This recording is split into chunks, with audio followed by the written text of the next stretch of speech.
Petrol डिझेलचे दर 30 ते 40 रुपयांनी वाढणार असल्याचं आव्हाड यांनी सांगितलेलं आहे।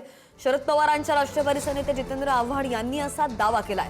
मोदींनी केलेलं आवाहन योग्य असल्याचं फडणवीस म्हणतात, तर पाकिस्तानमध्ये इंधन टंचाईमुळे पेट्रोलचा भाव 450 रुपये आहे आणि त्यामुळे भारतात इंधन टंचाई टाळण्यासाठी मोदींनी केलेलं आवाहन योग्य असल्याचं मुख्यमंत्री फडणवीस यांनी म्हटलंय।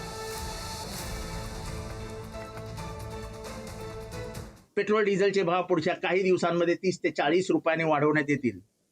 बेंगॉलची निवडणूक झाली, आता सगळं संपलं। आता पुढचे 1-1.5 वर्ष काही निवडणुका नाही आहेत, तोपर्यंत भाव वाढवला चालून जाईल, आपला काय फरक पडतो। जय मोदी की असं म्हणत गाय म्हशी बैल यांचा व्यापार एकदम मुबलक करणार आहेत। म्हणजे लोक गाय म्हशी घोडी गाढव कशावर तरी बसून आपले प्रवास करतील। म्हणजे भारताला अधोगतीकडे नेण्यासाठी हे सरकार काम करत होतं, याचं एक उत्तम उदाहरण आहे।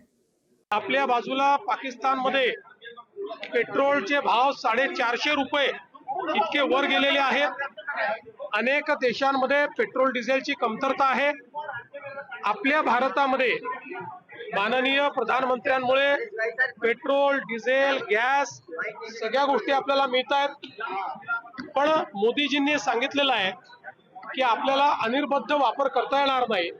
सप्लाय चेन्सवर जे प्रेशर आहे त्याचा विचार करता आणि आपला जास्तीत जास्त परकीय चलन आपल्याला वाचवता कसं येईल हे बघता या प्रत्येक गोष्टीत आपण ज्या प्रकारे रॅशनलायझेशन करू शकू ते केलं पाहिजे। हे आव्हान अतिशय योग्य अशा प्रकारचं आव्हान आहे।